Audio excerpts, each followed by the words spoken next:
Hi everyone, my name is Rakim. I would like to talk to you about cryptography. When was the last time you bought something online? You actually entered your either banking codes or credit card number. It was maybe within a week or a month, and I bet you felt pretty safe doing it. You didn't think you are in danger of losing all your money by entering that information into the browser. I, for one, bought something about 2 weeks ago, maybe, and I actually did it from a coffee shop. So I was connected to their Wi Fi and I bought something. I won't tell you what, it doesn't matter. But I did feel pretty safe. I didn't think I'm in danger of losing my credit card information, even though technically this number, this information, went from my computer to Amazon.com through this unknown to me coffee shop Wi-Fi network. But this information was encrypted, of course, so it was safe to do it in this particular situation. And let's explore how is that possible. This is me about 10 years old, I think. I guess I'm not a great friend because I don't remember those guys, but I do remember that. That thing is a notebook, and I was writing all, kid stuff in it. But I remember being fascinated by an idea of writing something secret, writing something that nobody except for me could understand. No adult can decipher what I wrote. And to do it, I used the most obvious, most straightforward idea of just shifting the alphabet by some number. So instead of A, maybe I write C, instead of B, I write D, and in this case, this is a shift by 3 letters. And this kind of cipher is also called a Caesar's cipher, because Caesar, the Roman emperor, allegedly used that cipher to communicate with his generals and some other people. And I guess it was working fine, and it was working fine for me when I was 10 as well. So the idea is you just pick a number and then you shift all the letters by that number, and that's it. So this is an example of some English text shifted by some number. And as you can see, it looks weird. I also found it amusing. I was playing with it and shifting text into by different numbers. And at certain numbers, English text, at least for me, feels like a mix of 2 different languages. So this text was shifted by 7, and at least for me, this feels like a combination of Polish and Finnish. I particularly like this part.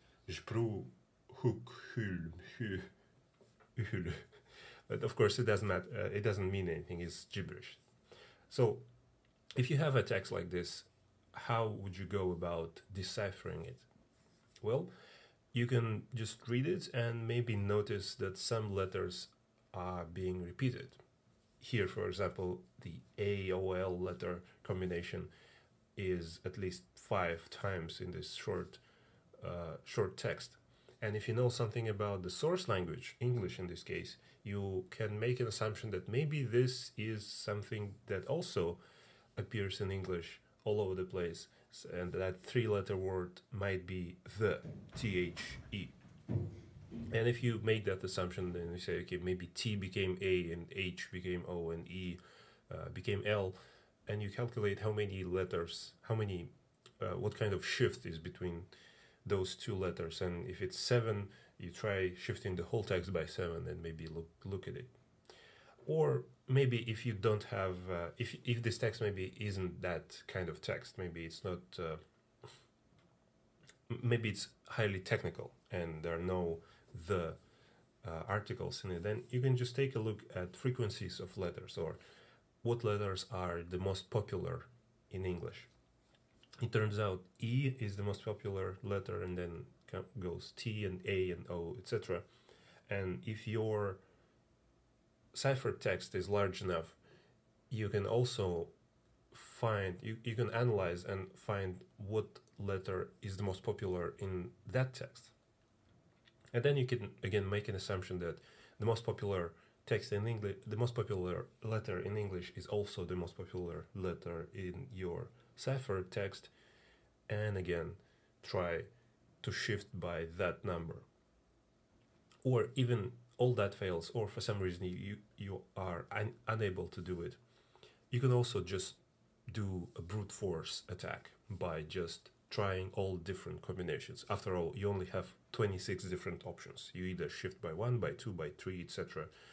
And at some point you get the number you want, and you see that text in English appears, and you can actually read it.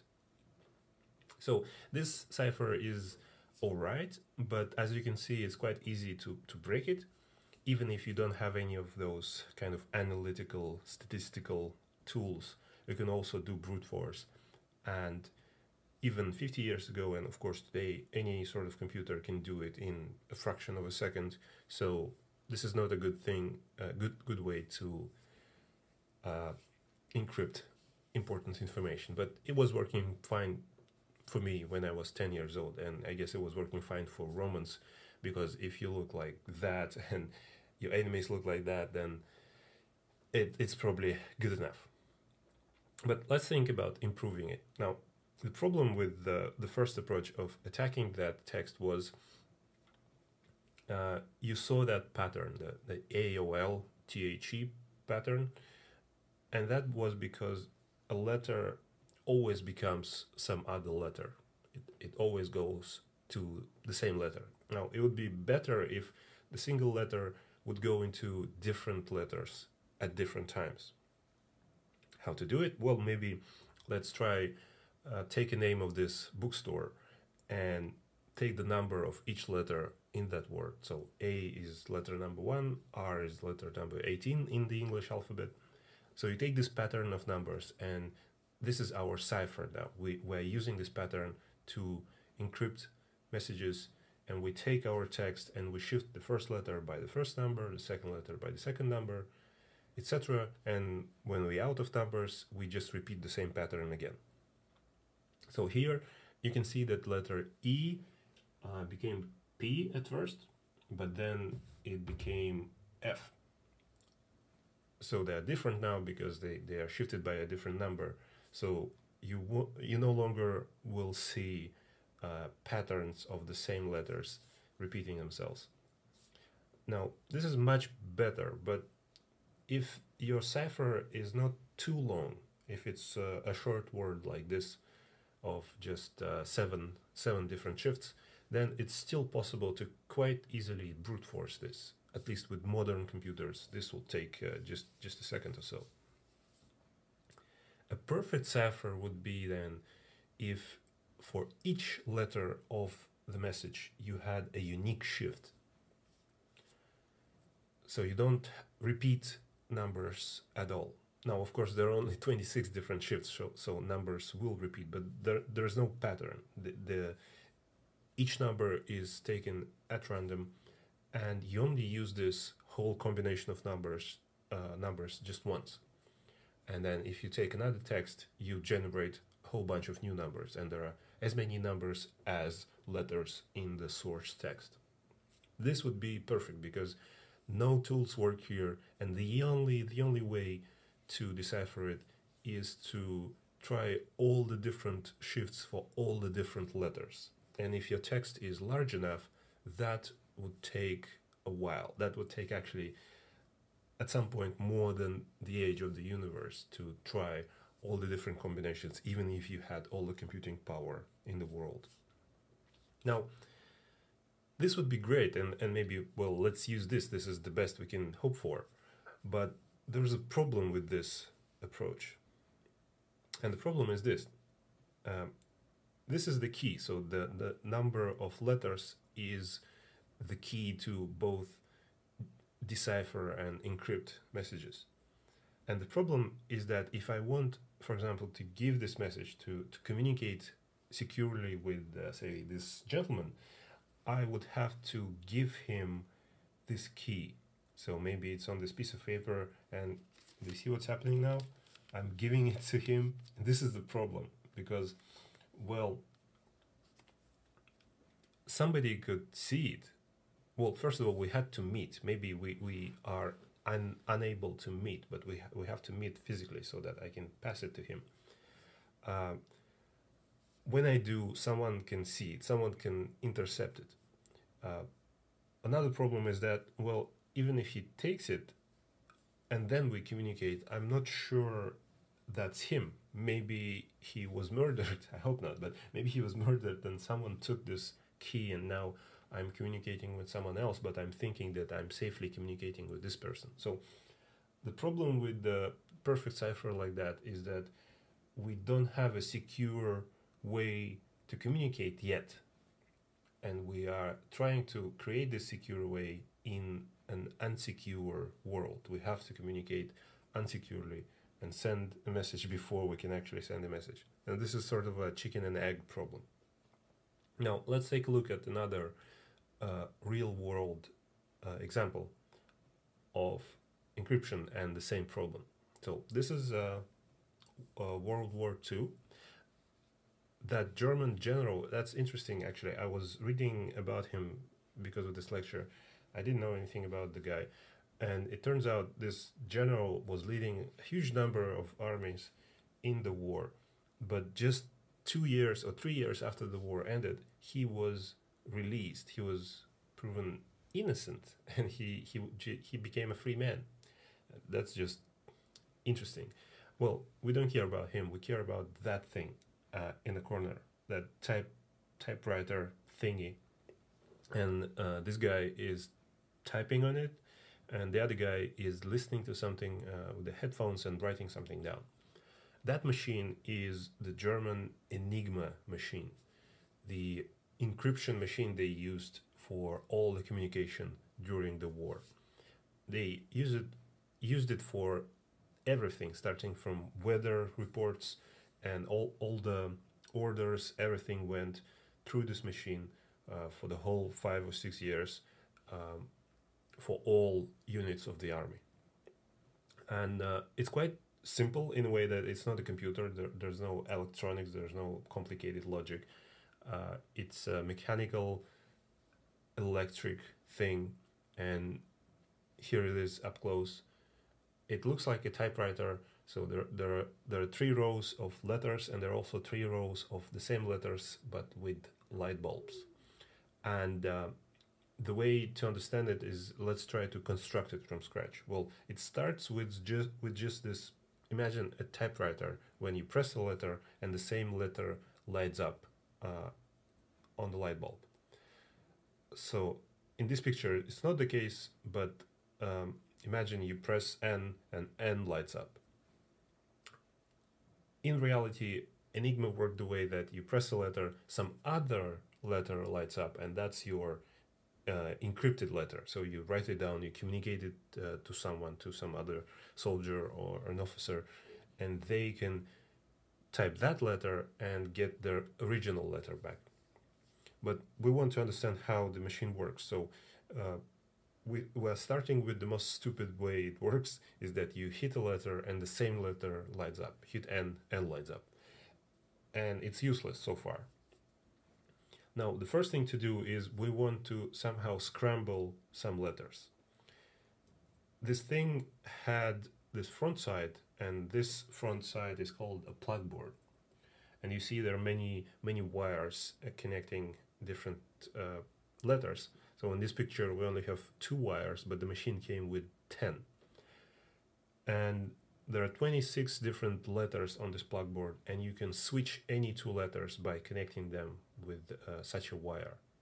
So you can connect N with Y, and then press N, and instead of N lighting up, Y would light up. So you just switch 2 letters. And out of 26 letters, you could switch 10 different pairs. So 20 letters would be switched. So that's first level. The second level is you see those rotors at the top. Here they are up close. The letter first goes from the button to that plugboard, and it may be switched with some other letter, and then it goes through those rotors. Those rotors are also the part of this circuit, the basically a long wire that goes from a letter to a light bulb. And these rotors switch more letters. So the letter goes in to the first, to the rightmost rotor, and then depending on its position, so in this case there are letters on the rotor, but sometimes there are numbers. It doesn't matter. The idea is the same. There are 26 different letters. The whole alphabet is on the rotor, and depending on the position of the rotor, the letter goes and becomes some other letter. And here the rotor is the insides of the rotor. You can see those contacts. They are metallic because they have to pass electricity so that the circuit works. And this rotor rotates, and the contacts move to some other place. And the ingenious part of this is that rotors actually rotate. And every time you press a button, every time you press a single letter, the rightmost rotor rotates one position. This means if you keep hitting the same button, you won't be getting the same letter as a result. You'll be getting different letters every time, because every time you press a button, the configuration of this encryption machine changes. Also, these three rotors kind of work like a second, a minute, and an hour hand on the clock, because when this first rightmost rotor makes the full rotation of 26 letters, then the second rotor makes a single rotation. It rotates one bit. And when the second rotor makes the full rotation, then the third rotor moves one bit. So this system is always changing, and if you are to try to decipher it, so actually the wire, the signal that goes from the button to the plug board, then through the rotors, it goes through all the rotors starting from the right. So it goes from right to the middle to the left, and then it actually goes back.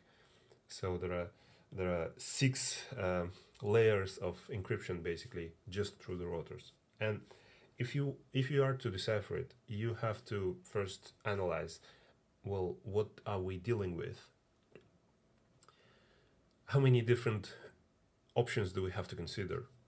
And the first thing to know is that there are 3 rotors in the machine, but the machine actually came with 5. And the first choice you have to make is, what 3 rotors do you choose out of those 5?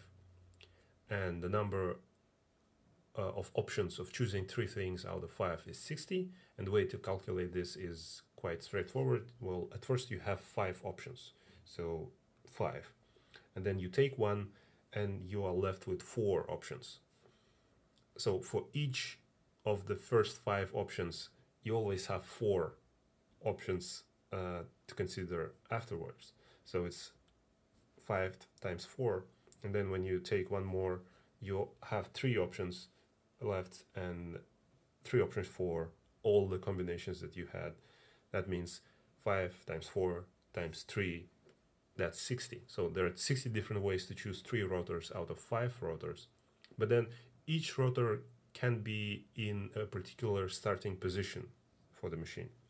And each rotor has 26 different positions. So in total, there are 26 times 3, little more than 17,000 different combinations.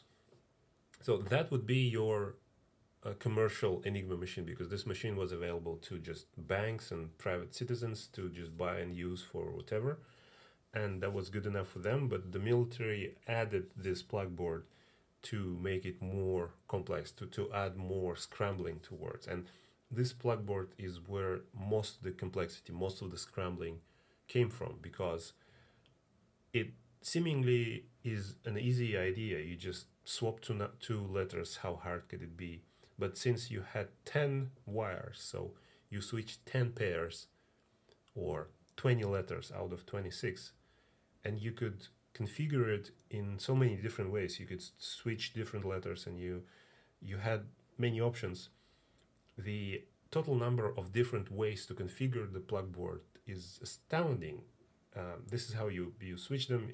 It looks like an electrical socket, and you just put one in, put the other one in, and that's how you switch to letters. And the way to calculate turns out to result in this huge number. I don't even know, it's 150 trillion different combinations of configuring this plugboard with 10 wires. And now if you multiply all those red numbers, you get the total number of combinations of configuration of an Enigma machine.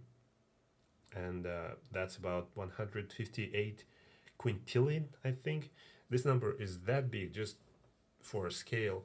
If you try 1,000 combinations per second, then you would need about 5 billion years to go through all the combinations. So this is a lot. And remember, we're talking about the 40s. There are no computers, there are no super computing power, and you have to deal with this problem. Of course, it has the same problem as I described. Okay, this is amazing, but you have to communicate this cipher, and in this case the cipher is the configuration, because the way Enigma works is that if you have a machine in one of those 158 quintillion combinations, you have one particular configuration, and you encrypt some message. For the other person to decrypt your message, they have to have a machine in the same configuration, in exactly the same way. So now the configuration becomes the key. If you know the configuration, you know the key, you can decipher a message. This means the configuration has to be shared somehow, and it actually has to be shared with all the units in the army. And the way they did it is each month they printed a booklet like this. And here on the left side you can see the number of days, and for each day there's a line that describes the configuration of the machine. So the first three numbers are what 3 rotors do you have to choose, and then you have 3 starting positions for those rotors, and then you have the configuration for the plugboard that says which 2 letters do you have to switch. And sometimes this booklet was intercepted by the Allies, but of course it was only good until the end of the month, because then they would print a new one. So as usual, the problem with this wasn't that much in technology or in math, it was in people, because, well, people made mistakes and people sometimes lose these things. But there was also a flaw in the machine itself, because this Enigma machine had a particular property that a letter could become any other letter, but never itself. That's how it worked. So that's a starting position, that's a starting point for you to try to crack it, because if you look at the text, you have no idea what this means, but you know for sure that if it's a letter N, the original letter wasn't N. Another flaw was in the way that they used it, because I said they used it for everything, including even weather reports, and every morning the whole army got a new weather forecast. So if you intercept that message, you look at the first few words, and chances are those few words mean weather forecast. So you know that, okay, these letters mean weather forecast, and you also know that no letter becomes itself, and you can start with something, you can start guessing. If you have a working Enigma machine, you can start putting it into different positions and to try to get to the point where weather forecast becomes that combination of letters. Another funny funny thing, well, funny to us maybe, but not too funny to them, is that most of the messages ended the same way. So you didn't know what message is about, but you knew that in the end they would say, guess what? They had to say Heil Hitler. So there's another point of information for you to crack, and they managed to crack it most of the time, and it took a few hours, and then at some point they built a machine that took maybe 20 minutes to crack an Enigma combination for the day, and they could use it to decipher all the messages for the rest of the day.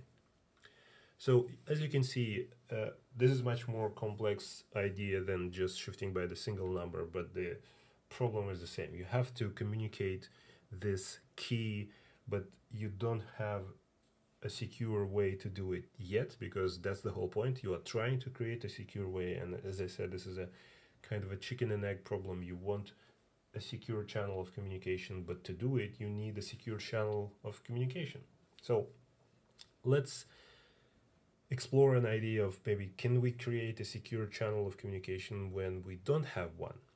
And it's amazing, at least to me, the idea that this is possible, that the universe we live in works in a way that allows for such a thing to exist, to create, to be created. So let's look at an example. This is me, this is my friend. We want to create this secure channel. We don't have it.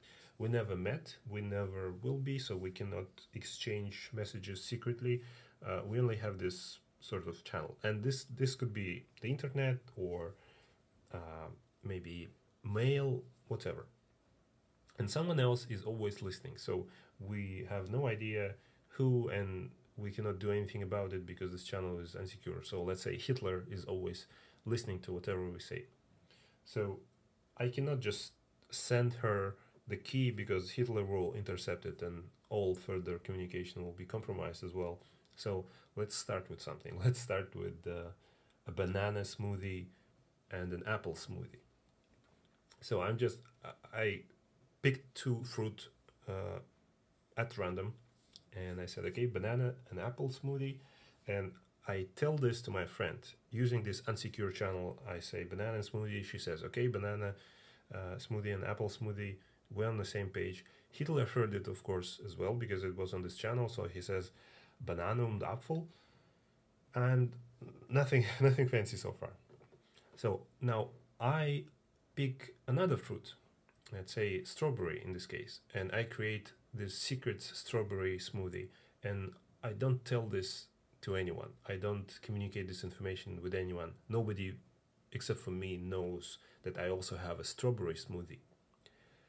My friend does the same. She picks up another fruit at random, and in this case her fruit was avocado, which is a bad choice for a smoothie, but I don't know, maybe. I don't know about it. Hitler doesn't know about it. Only she knows that her secret smoothie is avocado. Now I mix all three smoothies into a single smoothie, and I call it smoothie number 1. She does the same. She calls it smoothie number 2. And then we exchange them. I send her my smoothie, she sends hers to me, and now I have smoothie number 2, she has smoothie number 1.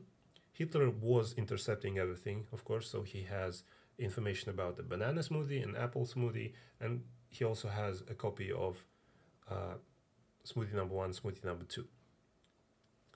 This is where the genius part starts, because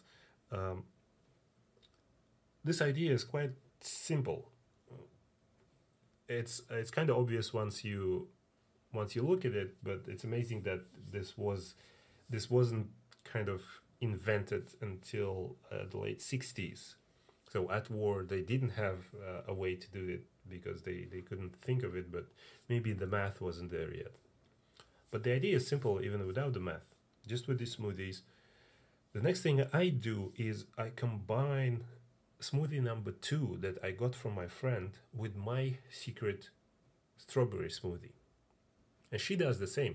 She has my smoothie and she combines it with her avocado smoothie. And as a result, we have the same smoothies.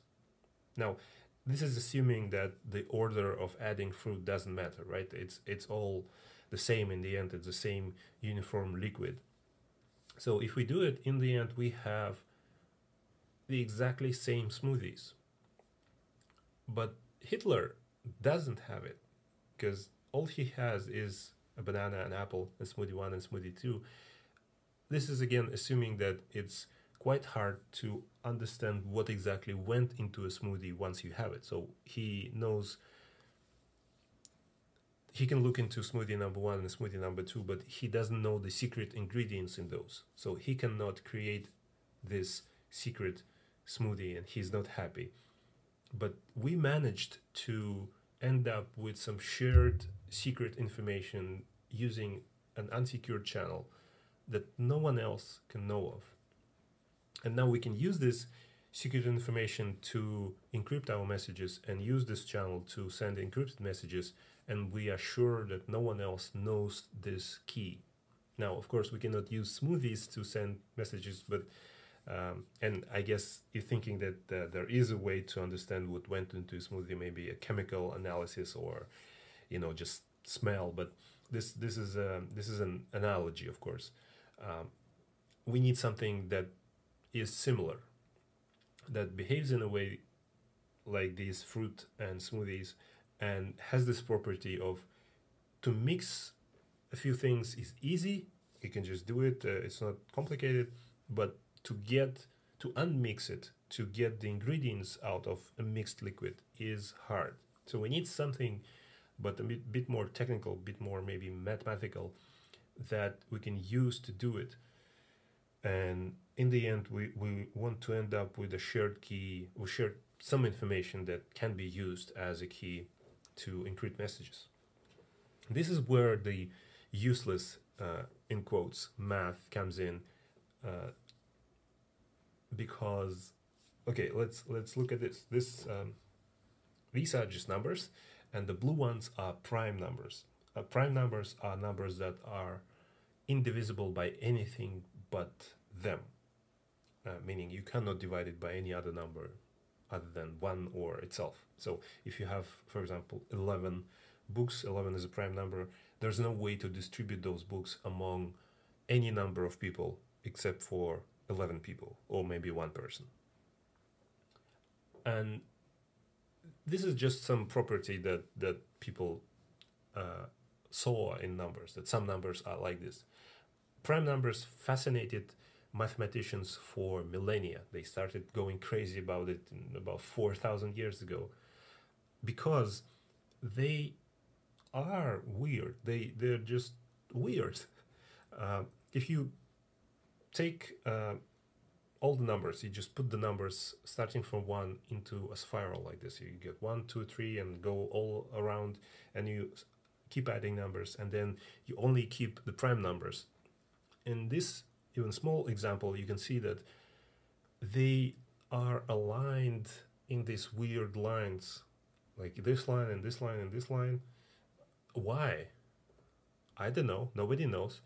This was just a coincidence, I guess, but it seems like they have some properties that are visible somehow.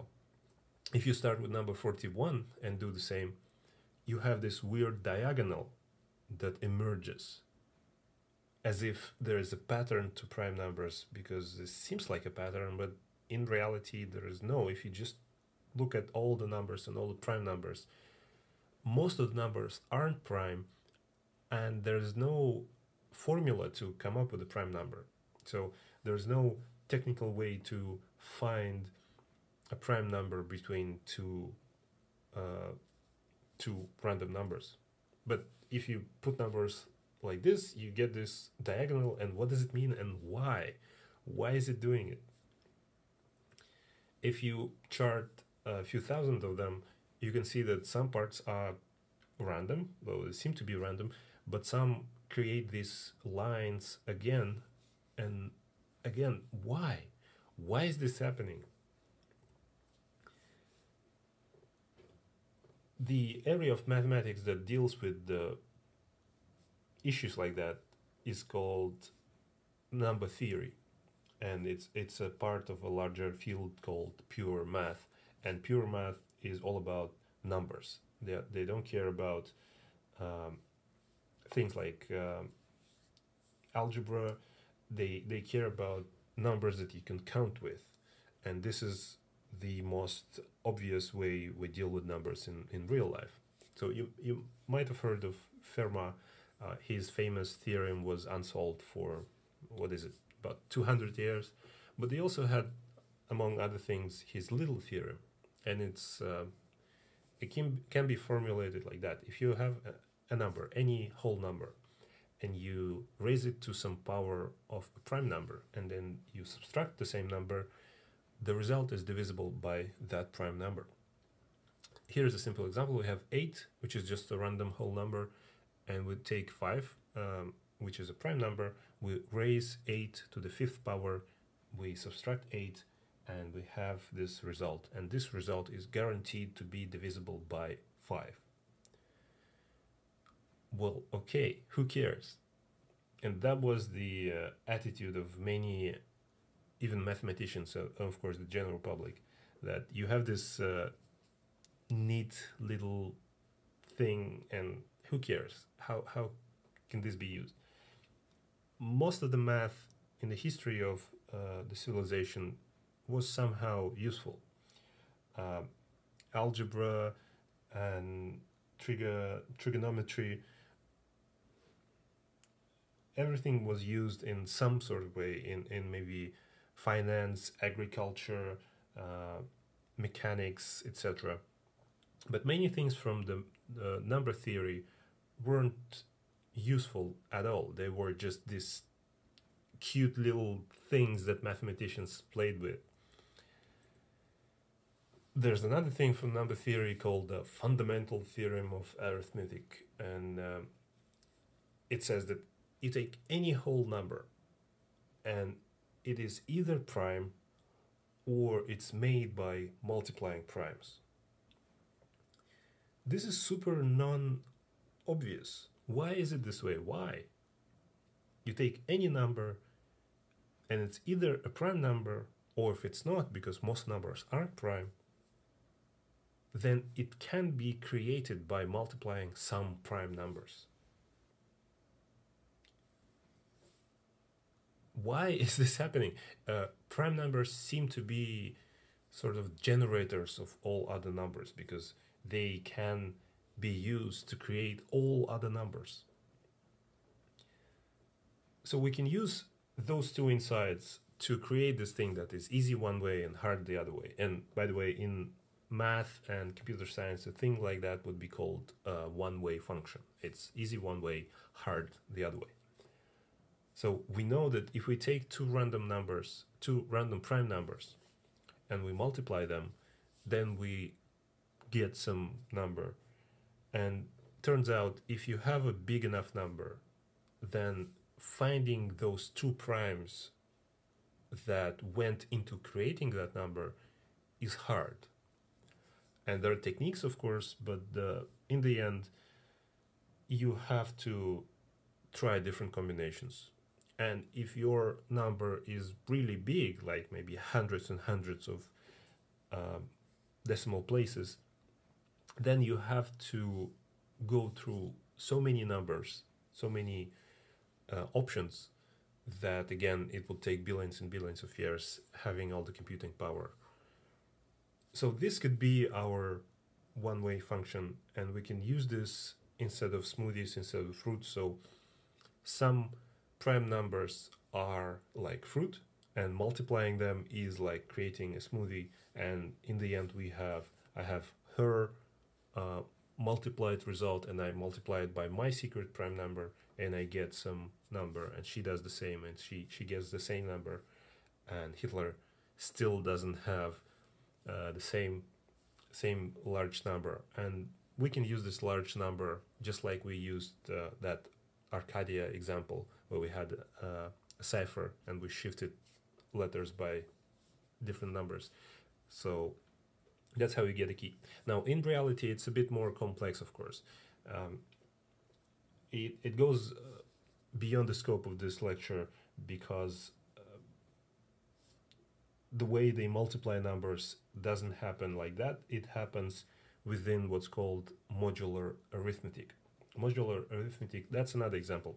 So I think, I'm not sure about European schools, but at least in the schools where I went to, it seemed like we spend most of our math time for years and years on things like algebra. And algebra is good, it's useful, it's a great mathematical discovery and tool, but it was mostly the same kind of thing, but going deeper and deeper.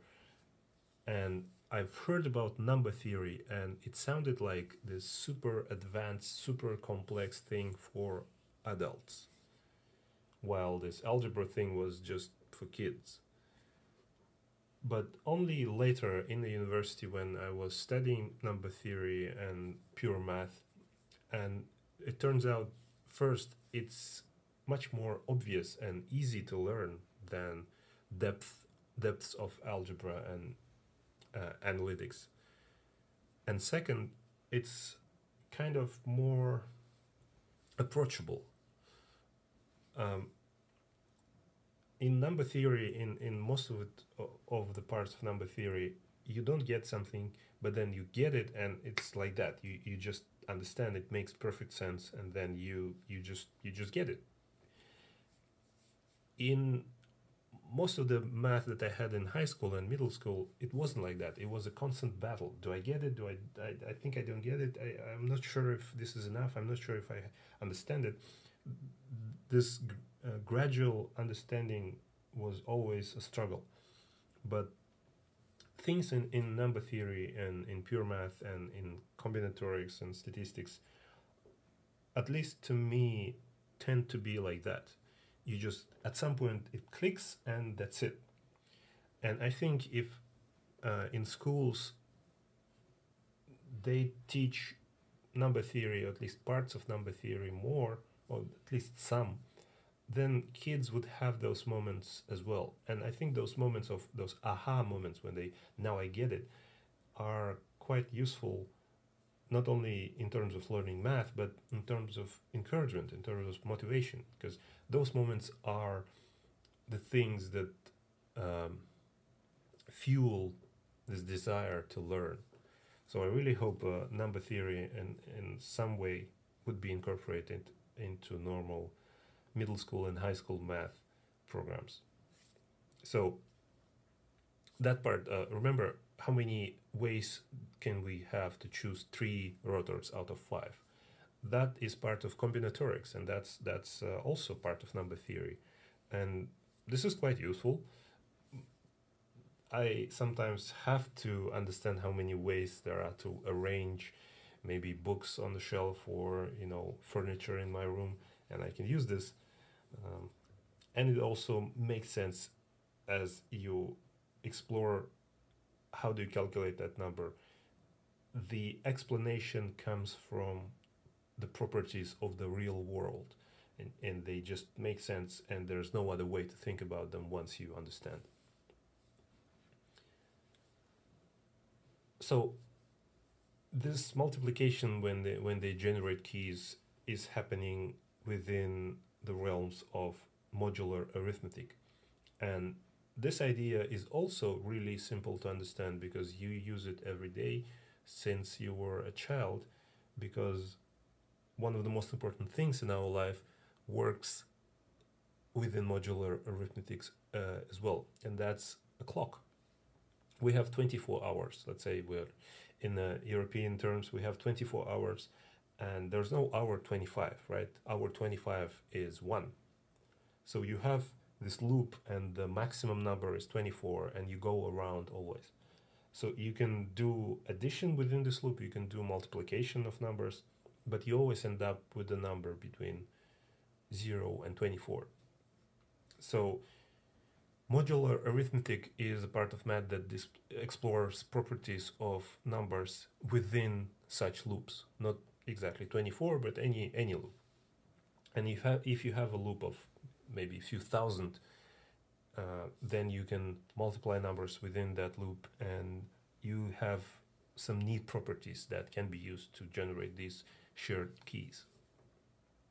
And of course, in reality, there are more ways to create these shared keys, and there are hybrid ways to create secure channels. But in the core, that's the idea. That's the ingenious part of creating something secret on the public channel. And this is a quantum computer. It's a prototype. It's not yet super really useful, but in theory, a quantum computer could break problems where you have to go through different combinations. For example, find two prime numbers that went into creating another large number. And in theory, a quantum computer can do it in a matter of minutes instead of in a matter of billions and billions of years. How is this happening? Well, that would take another 40 minutes, so maybe next time. Until then, thank you so much for listening.